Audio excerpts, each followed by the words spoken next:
বন্ধুরা, আজ আমরা এক গভীর প্রশ্নের উত্তর খুঁজব। কেন ভগবান কৃষ্ণ তার সবচেয়ে প্রিয় ভক্তদের জীবনের গভীরতম অন্ধকার মুহূর্তেই পরীক্ষা নেন? যখন চারপাশে শুধু কষ্ট, যখন সব দরজা বন্ধ হয়ে যায়, যখন আপন মানুষও দূরে সরে যায়, ঠিক তখনই কেন বিশ্বাসই একমাত্র আলো হয়ে জ্বলে? এই প্রশ্নের উত্তর লুকিয়ে আছে ভগবদ্গীতায়ের শিক্ষা ও কৃষ্ণের লীলায়। জীবনের দিকে তাকালে আমরা দেখি অন্ধকার কখনো শত্রু রয়, অন্ধকারই আলোকে চিনতে শেখায়। যদি রাত না আসত, সূর্যোদয়ের মূল্য কি আমরা বুঝতাম? ঠিক তেমনি কৃষ্ণ যখন তার প্রিয় ভক্তদের পরীক্ষা নেন, তা ধ্বংস করার জন্য নয়, গড়ে তোলার জন্য। মহাভারতের কাহিনীতে আমরা দেখি পাণ্ডবদের জীবন। রাজপুত্র হয়েও তারা বনবাসে গেলেন। অপমান, দুঃখ, অনিশ্চয়তা সব কিছু তাদের ঘিরে ধরেছিল। কিন্তু সেই অন্ধকারেই কৃষ্ণ তাদের সবচেয়ে কাছে ছিলেন। যখন দ্রৌপদীর চিরহরণ হচ্ছিল, সবাই কেউ পাশে দাঁড়ায়নি। তখন দ্রৌপদী সব চেষ্টা ছেড়ে দিয়ে 2 হাত তুলে সম্পূর্ণ আত্মসমর্পণ করলেন কৃষ্ণের কাছে। সেই মুহূর্তেই অলৌকিকভাবে তার অসীম চির রক্ষা হল। কেন? কারণ বিশ্বাস পূর্ণতা পেল যখন মানবীয় ভরসা ভেঙে গেল। কৃষ্ণ আমাদের শেখান, যতক্ষণ আমরা নিজ শক্তির ওপর অহংকার করি, ততক্ষণ ঈশ্বর নীরব থাকেন। কিন্তু যখন হৃদয় থেকে বলি, হে প্রভু, আমি পারছি না, তুমি ধরো, সেই মুহূর্তেই ঈশ্বরের করুণা প্রবাহিত হয়। ভগবদ্গীতাতে কৃষ্ণ অর্জুনকে বলেন, যখন ধর্মের অবনতি হয়, তখন আমি অবতার গ্রহণ করি। কিন্তু লক্ষ্য করুন, যুদ্ধক্ষেত্রে দাঁড়িয়ে অর্জুন ভেঙে পড়েছিলেন। তিনি বিভ্রান্ত, দুঃখিত, মানসিকভাবে দুর্বল। ঠিক সেই গভীর অন্ধকার মুহূর্তেই কৃষ্ণ তাকে জ্ঞান দিলেন। যদি অর্জুন আত্মবিশ্বাসে ভরপুর থাকতেন, তাহলে কি গীতা জন্ম নিত? না, গীতা জন্ম নিয়েছে সংকটের গর্ভে। বন্ধুরা, ঈশ্বর কখনো সহজ পথে মহত্ব দেন না। সোনা আগুনে পুড়েই খাঁটি হয়, হীরক প্রচণ্ড চাপেই তৈরি হয়। তেমনি ভক্তের হৃদয় পরীক্ষার আগুনেই নির্মল হয়। আমরা অনেক সময় ভাবি যে আমি তো ভক্তি করি, প্রার্থনা করি, তাহলে আমার জীবনে এত কষ্ট কেন? কিন্তু হয়তো সেই কষ্টই প্রমাণ যে কৃষ্ণ আপনাকে সাধারণ মানুষের মতো দেখছেন না। তিনি আপনাকে শক্তিশালী করতে চান। তিনি চান আপনার বিশ্বাস এমন দৃঢ় হোক যা ঝড়েও টলে না। কৃষ্ণ কখনো ভক্তকে ত্যাগ করেন না, তবে তিনি মাঝে মাঝে নীরব থাকেন। এই নীরবতা শাস্তি নয়, শিক্ষা। কারণ নীরবতার মধ্যেই অন্তরের শক্তি জেগে ওঠে। একজন মা যখন শিশুকে হাঁটা শেখান, তখন একসময় হাত ছেড়ে দেন। শিশু পড়ে যায়, কাঁদে, আবার ওঠে। মা দূর থেকে দেখেন, কিন্তু সম্পূর্ণ ছেড়ে দেন না। কৃষ্ণের পরীক্ষাও তেমন। তিনি দূরে সরে যান না, কিন্তু ভক্তকে নিজের শক্তি আবিষ্কার করতে দেন। গীতায় আরেকটি গভীর বাণী আছে, কর্ম করো, ফলের আশা করো না। অর্থাৎ আমরা কাজ করব, বিশ্বাস রাখব, কিন্তু ফল ঈশ্বরের হাতে ছেড়ে দেব। যখন আমরা ফলের প্রতি আসক্ত হই, তখন কষ্ট জন্মায়। আর যখন ফল সমর্পণ করি, তখন মন মুক্ত হয়। অন্ধকার সময়ে 2টি পথ থাকে, অভিযোগ বা বিশ্বাস। অভিযোগ করলে হৃদয় ভারী হয়, বিশ্বাস করলে হৃদয় আলোকিত হয়। কৃষ্ণ চান আমরা দ্বিতীয় পথটি বেছে নিই। জীবনের গভীরতম অন্ধকার মুহূর্তগুলোতেই আসলে বিশ্বাসের প্রকৃত পরীক্ষা হয়। আলোয় দাঁড়িয়ে বিশ্বাস করা সহজ, কিন্তু যখন সব কিছু হারিয়ে যায়, তখনও যদি বলি কৃষ্ণ আছেন, সেই বিশ্বাসই আমাদের আত্মাকে ঈশ্বরের সঙ্গে যুক্ত করে। বন্ধুরা, মনে রাখবেন, পরীক্ষা মানে প্রত্যাখ্যান নয়, পরীক্ষা মানে উন্নতি। কৃষ্ণ তার প্রিয় ভক্তদের পরীক্ষা নেন, কারণ তিনি জানেন তাদের ভেতরে অসীম সম্ভাবনা আছে। তিনি জানেন তারা সাধারণ নন। আজ যদি আপনি জীবনের কঠিন সময়ের মধ্যে দিয়ে যাচ্ছেন, হয়তো অর্থের কষ্ট, সম্পর্কের ভাঙন, মানসিক যন্ত্রণা, তাহলে নিজেকে প্রশ্ন করুন, এই অন্ধকার আমাকে কি শেখাচ্ছে? হয়তো কৃষ্ণ আপনাকে আরও শক্তিশালী, আরও গভীর, আরও আলোকিত মানুষে পরিণত করছেন। শেষে একটা কথা, রাত যত গভীর হয়, ভোর তত কাছে আসে। বিশ্বাস যত কঠিন পরীক্ষার মধ্যে দিয়ে যায়, তত উজ্জ্বল হয়ে ওঠে। তাই অন্ধকারকে ভয় পাবেন না, পরীক্ষাকে অভিশাপ ভাববেন না। হৃদয়ে বিশ্বাস রাখুন, কারণ কৃষ্ণ কখনো তার প্রিয় ভক্তকে একা ছেড়ে দেন না। তিনি হয়তো দৃশ্যমান নন, কিন্তু তিনি উপস্থিত। তিনি নীরব, কিন্তু তিনি কার্যরত। আর ঠিক সময়ে ঠিক মুহূর্তে তিনি আপনার জীবনের আলো হয়ে উঠবেন। বন্ধুরা, এবার আমরা বুঝতে চেষ্টা করি, জীবনে অন্ধকার কেন আসে?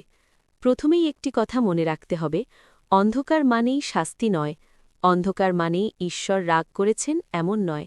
অনেক সময় অন্ধকারই হয় পরিবর্তনের সূচনা। যেমন একটি বীজ মাটির গভীরে চাপা পড়ে, চারপাশে শুধু অন্ধকার, নিঃশব্দতা, চাপ। বাইরে থেকে দেখলে মনে হয় সব শেষ, কিন্তু সেই অন্ধকারের মধ্যেই তো নতুন জীবনের জন্ম হয়। অন্ধকার না থাকলে অঙ্কুর ফোটে না। ঠিক তেমন আমাদের জীবনেও যখন কঠিন সময় আসে, হয়তো সম্পর্ক ভেঙে যায়, কাজ হারিয়ে যায়, প্রিয়জন দূরে সরে যায়, তখন মনে হয় সব শেষ, কিন্তু হয়তো সেখান থেকেই নতুন এক অধ্যায় শুরু হতে চলেছে। ভগবদ্গীতাতে কৃষ্ণ অর্জুনকে যুদ্ধক্ষেত্রেই শিক্ষা দিয়েছিলেন, কেন রাজপ্রাসাদে নয়, কেন শান্ত পরিবেশে নয়, কারণ সংকটের মুহূর্তেই সত্যিকারের জাগরণ ঘটে।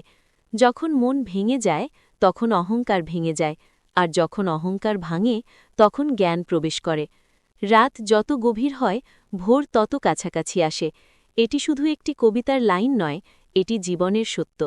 আমরা যদি একটু ধৈর্য রাখি, দেখব যে প্রতিটি কঠিন সময়ের পরেই কিছু না কিছু শিখে আমরা আরও পরিণত হয়ে উঠেছি। কৃষ্ণ কখনো ভক্তকে ধ্বংস করতে পরীক্ষা নেন না, তিনি গড়ে তুলতে পরীক্ষা নেন। যেমন একজন শিক্ষক কঠিন প্রশ্ন দেন, কারণ তিনি জানেন ছাত্রটি সেই সামর্থ্য রাখে। দুর্বল ছাত্রকে কঠিন প্রশ্ন দেওয়া হয় না। তেমনি কৃষ্ণ সেই ভক্তকেই গভীর পরীক্ষার মধ্যে ফেলেন, যার ভেতরে তিনি অসাধারণ শক্তি দেখেন। অনেক সময় আমরা বলি, কেন আমার সাথেই এমন হচ্ছে, কিন্তু হয়তো উত্তরটা উল্টো, কারণ তুমি পারবে বলেই। অন্ধকার আমাদের ভেতরের সাহস, ধৈর্য, বিশ্বাসকে জাগিয়ে তোলে। যদি সবসময় আলোই থাকত, তবে কি আমরা কখনো নিজের অন্তরের শক্তিকে চিনতাম? জীবনের অন্ধকার সময় আমাদের শেখায় কি সত্যিই গুরুত্বপূর্ণ। তখন আমরা বুঝতে পারি, অর্থ নয়, অহংকার নয়, বাইরের সম্মান নয়, ভিতরের শান্তিই আসল সম্পদ। আর সেই শান্তি আসে বিশ্বাস থেকে। তাই বন্ধুরা, যখন অন্ধকার নেমে আসে তখন ভয় পাবেন না। মনে রাখবেন, এটি শেষ নয়, এটি প্রস্তুতি, এটি পতন নয়, এটি রূপান্তর। কৃষ্ণের পরিকল্পনা সবসময় আমাদের বোঝার বাইরে থাকে, কিন্তু তার উদ্দেশ্য কখনোই আমাদের ক্ষতি করা নয়। অন্ধকার মানে হয়তো কৃষ্ণ আপনাকে নতুন আলো দেখানোর জন্য প্রস্তুত করছেন, আর সেই আলো আগের চেয়ে অনেক উজ্জ্বল হবে। বন্ধুরা, চলুন ফিরে যাই সেই ঐতিহাসিক মুহূর্তে, মহাভারতের কুরুক্ষেত্রের প্রান্তরে। দুই সেনা মুখোমুখি দাঁড়িয়ে, শঙ্খধ্বনি বেজে উঠেছে, মৃত্যুর ছায়া চারদিকে। আর সেই সময় মহাবীর অর্জুন ভেঙে পড়লেন। অর্জুন, যিনি অপরাজেয় যোদ্ধা, যিনি অসংখ্য যুদ্ধে বিজয়ী, তিনি হঠাৎ কাঁপতে লাগলেন। নিজের সামনেই দাঁড়িয়ে পিতামহ ভীষ্ম, গুরু দ্রোণ, ভাই, আত্মীয়, বন্ধু। অর্জুনের হাত থেকে গাণ্ডীব ধনুক পড়ে গেল। তিনি বললেন, আমি এই যুদ্ধ করব না। রাজ্য, সুখ, বিজয় এসবের জন্য আমি আপনজনদের হত্যা করতে পারি না। বন্ধুরা, এই মুহূর্তটাই ছিল তার জীবনের সবচেয়ে গভীর অন্ধকার। বাইরে যুদ্ধের ময়দান, ভিতরে দ্বন্দ্বের আগুন। তিনি শুধু যুদ্ধ করতে ভয় পাননি, তিনি নিজের কর্তব্য নিয়েই সন্দিহান হয়ে পড়েছিলেন। ঠিক তখনই শ্রীকৃষ্ণ কথা বলা শুরু করলেন, বন্ধু হিসেবে নয়, রথচালক হিসেবেও নয়, বরং জ্ঞানের গুরু হিসেবে। সেই অন্ধকার মুহূর্তেই জন্ম নিল ভগবদ্গীতা। ভাবুন তো, যদি অর্জুন ভেঙে না পড়তেন, যদি তার মনে প্রশ্ন না জাগত, যদি তিনি অস্ত্র না ফেলতেন, তবে কি আমরা পেতাম সেই অমর উপদেশ, কর্ম করো, ফলের আসক্তি ত্যাগ করো। আত্মা অমর। যখন ধর্মের অবনতি হয়, আমি অবতার গ্রহণ করি। অন্ধকার না এলে আলো প্রকাশ পায় না। অর্জুনের দুর্বলতাই হয়ে উঠেছিল মানবজাতির শক্তি। তার প্রশ্নই আমাদের জ্ঞানের দরজা খুলে দিয়েছে। বন্ধুরা, এই গল্প আমাদের শেখায়, তোমার জীবনের সবচেয়ে কঠিন মুহূর্ত, তোমার সবচেয়ে বড় বিভ্রান্তি, তোমার সবচেয়ে গভীর অশ্রু, সেই মুহূর্তেই হয়তো তোমার জীবনের গীতা জন্ম নিতে চলেছে। অন্ধকারকে ভয় পেও না, হয়তো ঠিক সেই অন্ধকারেই ঈশ্বর তোমার সঙ্গে কথা বলতে শুরু করেছেন। বন্ধুরা, এবার চলুন আরেকটি হৃদয় বিদারক ঘটনার দিকে। মহাভারতের রাজসভা। কুরুসভায় অন্যায়ের চরম মুহূর্ত। জুয়ার খেলায় হেরে পাণ্ডবরা সব কিছু হারিয়েছেন, রাজ্য, সম্পদ, এমনকি নিজেদেরও। আর সেই ভয়ঙ্কর অবস্থায় টেনে আনা হল দ্রৌপদীকে। সভা মধ্যেই তাকে অপমান করার চেষ্টা করা হল। বন্ধুরা, দ্রৌপদী কি প্রথমেই অলৌকিকের অপেক্ষা করেছিলেন? না, প্রথমে তিনি নিজের শক্তিতে লড়লেন। তিনি প্রশ্ন করলেন, তিনি যুক্তি দিলেন, তিনি সভার প্রবীণদের দিকে তাকালেন, ধর্ম কোথায়, ন্যায় কোথায়?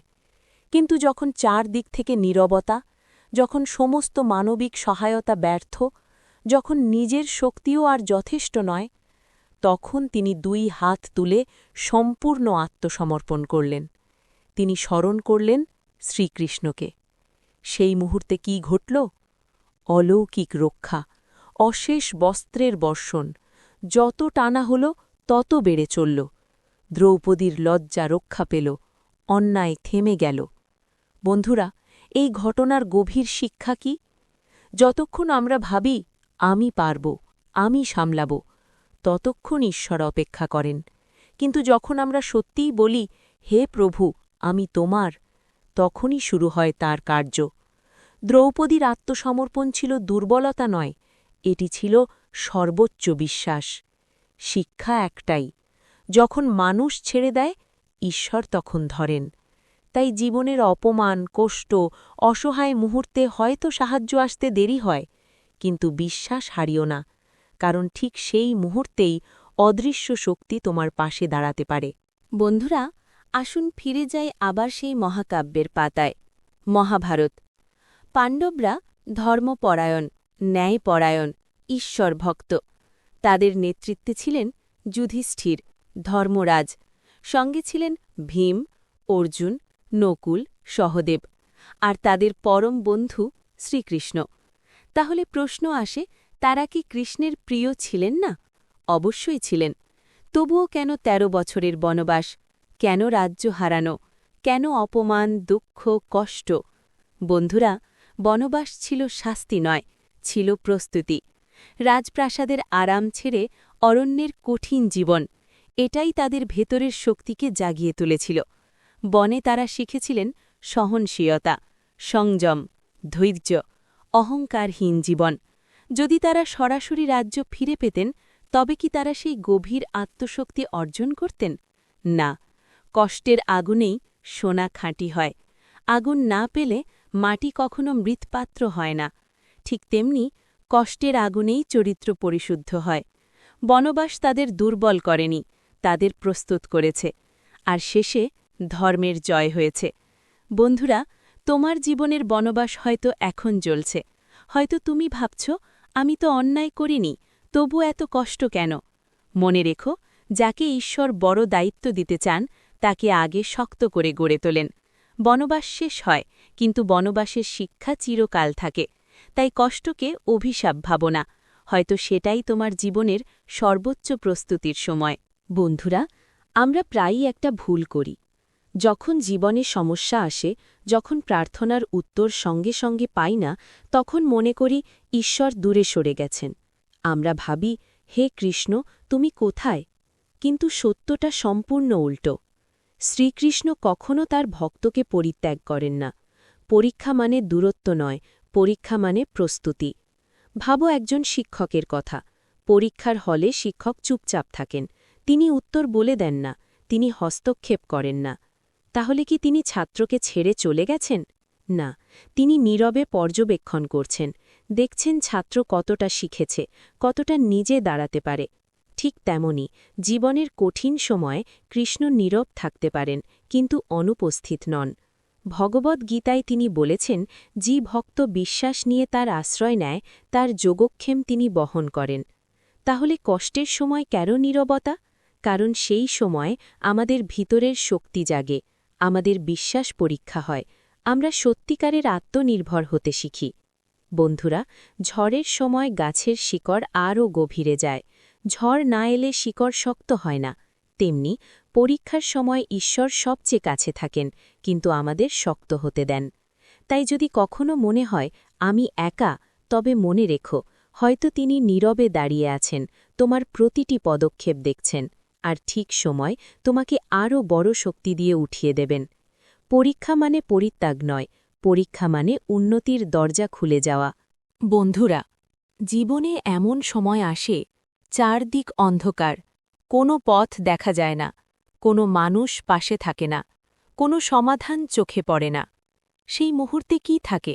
শুধু একটাই জিনিস, বিশ্বাস।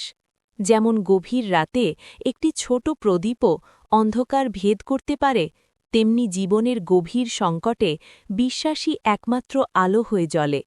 ভগবদ্গীতাতে শ্রীকৃষ্ণ অর্জুনকে এক অমর আশ্বাস দিয়েছেন, যে আমাকে ভক্তিভাবে স্মরণ করে, আমি তার যোগ ক্ষেম বহন করি। অর্থাৎ যা প্রয়োজন তা রক্ষা ও পূরণ করার দায়িত্ব তিনি নেন। বন্ধুরা, এটি কোনো কাব্যিক কথা নয়, এটি এক গভীর আধ্যাত্মিক সত্য। আমরা যখন সব হিসেব কষে ফেলি, সব দরজা বন্ধ দেখি, সব চেষ্টা ব্যর্থ হয়, ঠিক তখনই বিশ্বাস কাজ শুরু করে। বিশ্বাস মানে অন্ধ হওয়া নয়, বিশ্বাস মানে ঝড়ের মাঝেও নোঙর ফেলে রাখা। বিশ্বাস মানে আমি এখন বুঝতে পারছি না, কিন্তু ঈশ্বর জানেন। অর্থাৎ তুমি শুধু বিশ্বাস রাখো, রক্ষার দায়িত্ব তার।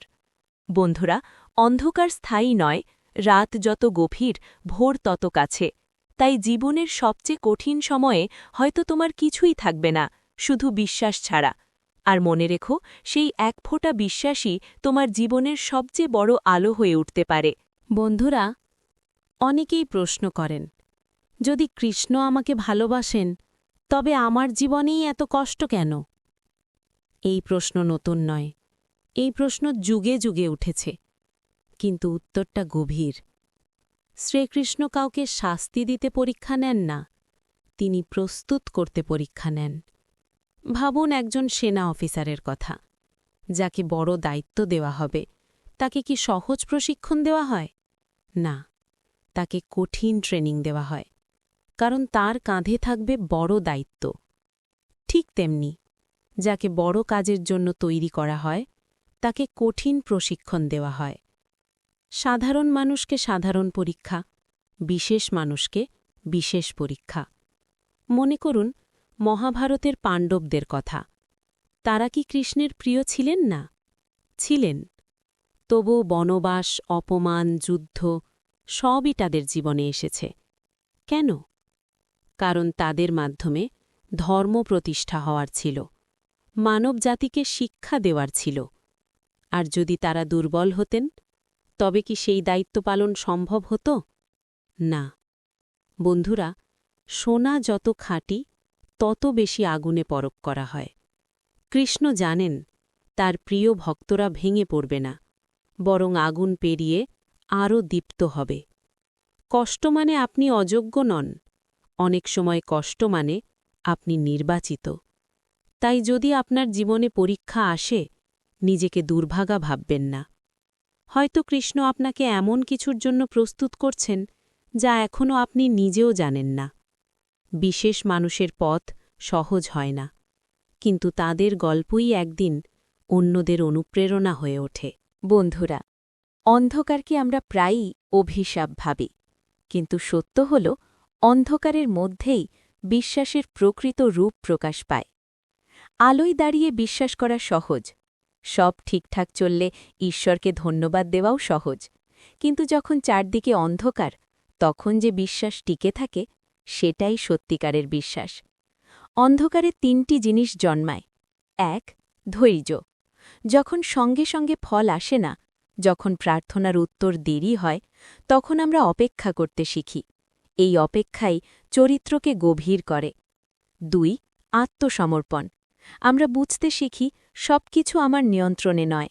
এই উপলব্ধি অহংকার ভেঙে দেয়, এবং তখন আমরা সত্যিকারের ভাবে শ্রীকৃষ্ণের কাছে নিজেকে সমর্পণ করি।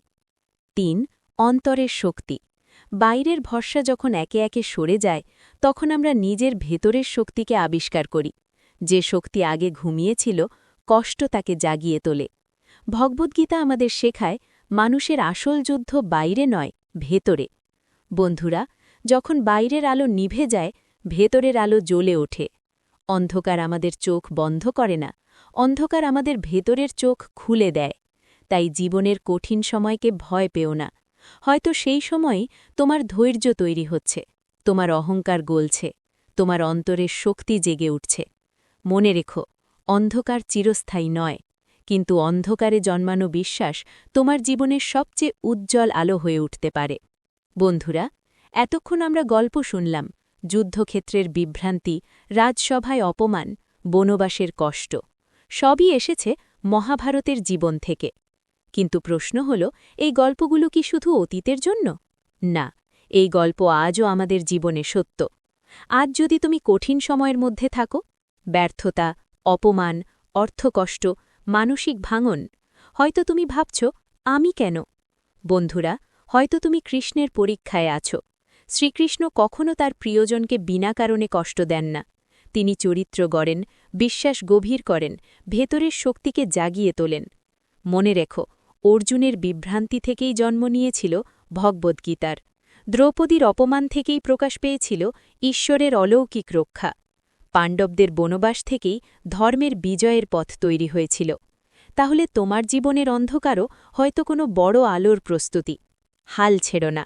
আজ যদি তুমি কাঁদছ, একদিন তুমি এই গল্পই অন্য কাউকে সাহস দেওয়ার জন্য বলবে। আজ যদি তুমি লড়াই করছ, এই লড়াইই তোমাকে অন্যদের পথ প্রদর্শক করবে। এই অন্ধকার স্থায়ী নয়। রাত যত গভীর, ভোর তত কাছে। বিশ্বাস রাখো, নিজেকে ভেঙে পড়তে দিও না।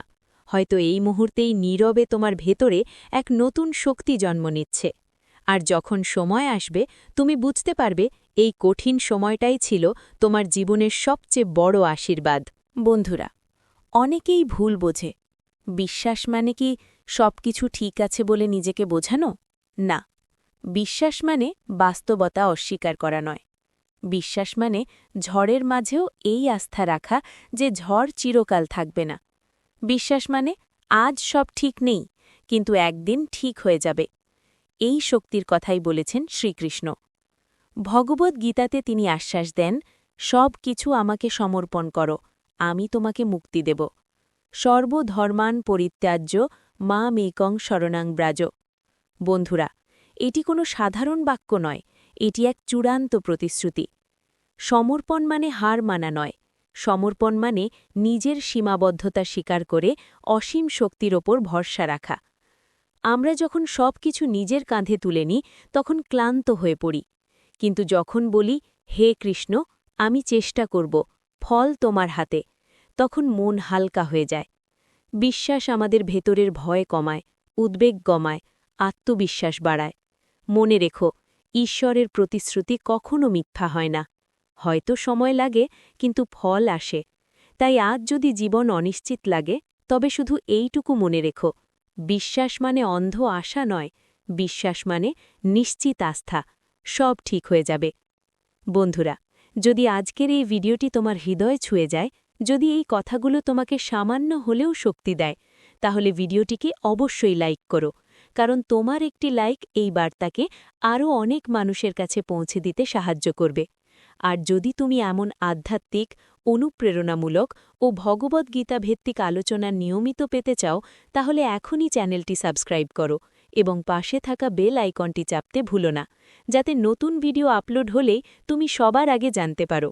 মনে রেখো, আমাদের লক্ষ্য শুধু গল্প বলা নয়, বিশ্বাস জাগানো। আবার দেখা হবে পরের ভিডিওতে। জয় শ্রীকৃষ্ণ।